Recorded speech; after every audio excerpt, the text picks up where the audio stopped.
Good morning, good afternoon, good evening, wherever you are. I'm your host, FD for Sage5.tv, bringing you another episode of the Crypto Markets Weekly Review. And this time, we have a lot to share. Keep watching. So guys, the information contained in this video is just meant for entertainment purposes. It's not financial advice. And if you are from the UK, this video is not intended for UK viewers. If you are from the rest of the world, welcome to our channel. And if you are new, please consider subscribing to our channel. On this channel, we do bring a different angle to the whole crypto market space and to the ecosystem. We bring you what others avoid, or we just take a different angle. We don't follow the herd, we bring our own approach. So let's jump into this week's market review. Another week, another red week for the crypto markets, and what makes the latest dump that much interesting is we've just had the most bullish development ever for the whole crypto ecosystem with the recent spot Bitcoin ETF. So what's gone wrong this time?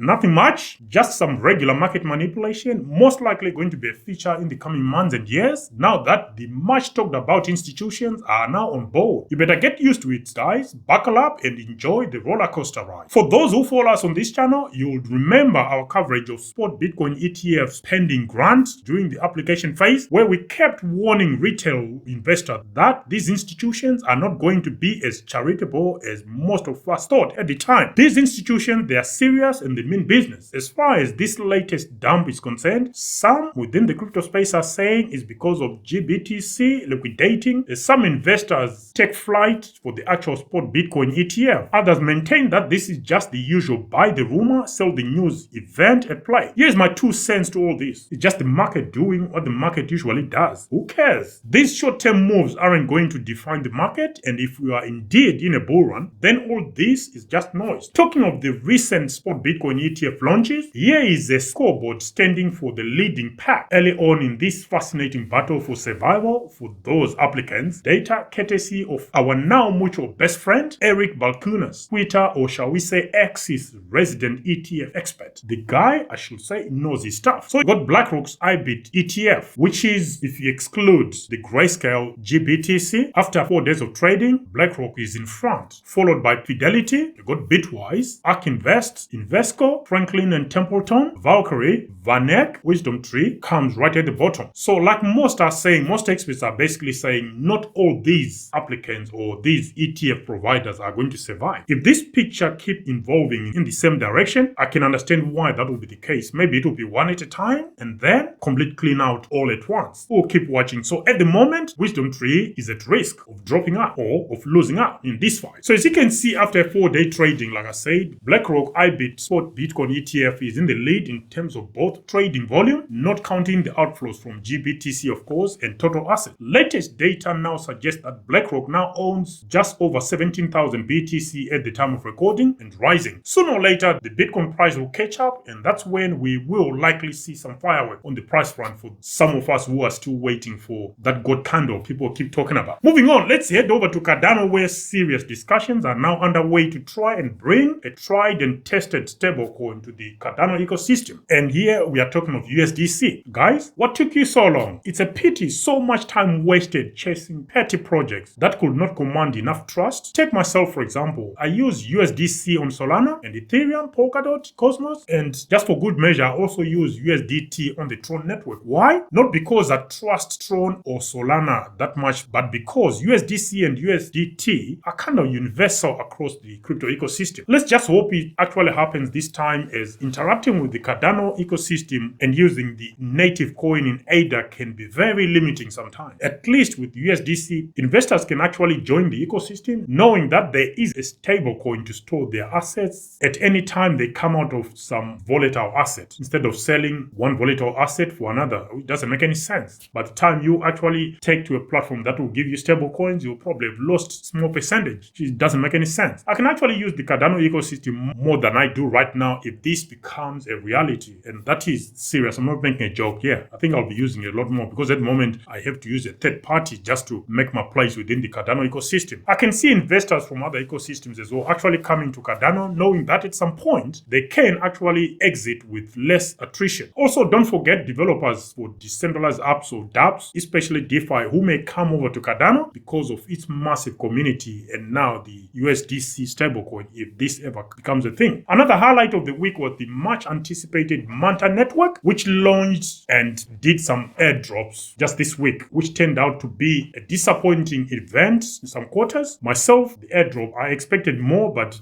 it's what it is. From a marketing perspective, you got to hand it over to the Manta team. Well played, but from an ecosystem development point of view, the jury is still out on that one. Not so sure they made many friends with how the airdrops were handled, but each to their own. And if the video hasn't been dropped yet, there will be a video looking at Manta Network as part of our DIWA or our risk evaluation series. So if it's not yet out, please watch out for it. Maybe it's time you click that notification bell. Of course, subscribe first. Moving on, and it's over in Davos, where most decisions affecting every single one of us financially are made. The boss of JP Morgan Chase, Jamie Dimon, is refusing to budge. He's still calling Bitcoin a pet rock, even though his bank is a named player alongside BlackRock and their spot Bitcoin ETF. I think Jamie Dimon can see the writing on the wall, and some of his reasoning is just full of anger and hatred. He can see the rug being pulled under his feet by the likes of Fidelity and BlackRock, and there is nothing he can do about it. Knowing how technology works, he will come round sooner or later. At some point, his investors will vote with their feet or pockets in this case, and that could be too late for his institution. However, things may not be what they seem with JP Morgan. Take, for instance, the fact that JP Morgan is one of the largest investors in some Bitcoin miners, and I'm sure they also hold some MicroStrategy shares. If not, I'll be surprised. On the bright side though, Jamie seems keen on blockchain technology in general, so maybe there's a chance to save him from himself sooner rather than later, that is. In other news, dYdX has flipped Uniswap by trading volume, having moved from Ethereum network to Cosmos network. Go figure. This is huge, not just for dYdX, but for the other dApps and projects looking to move away from Ethereum because of its issues, but they are not yet convinced that the grass may be greener elsewhere. And the verdict is, it is. Yes, it is. The grass is actually greener if you are coming from Ethereum. It could be heading to Solana or Cosmos network or any other blockchain. The grass is certainly going to be greener. Why? Because Ethereum, with the technologies that are coming out now, like with Manta network, Ethereum is a relic, and Bitcoin will be in that category very soon, because new technologies, man, they are mind-blowing. Manta is mind-blowing. You need to watch our video and see what we're talking about when it comes up. And finally, just in case you need a reminder, we are just a couple of months or so away from the Bitcoin halving. Be ready and don't make a mess of this opportunity. Until the next video, guys, I'm your host, FD for succumb.tv, signing out for now. Bye.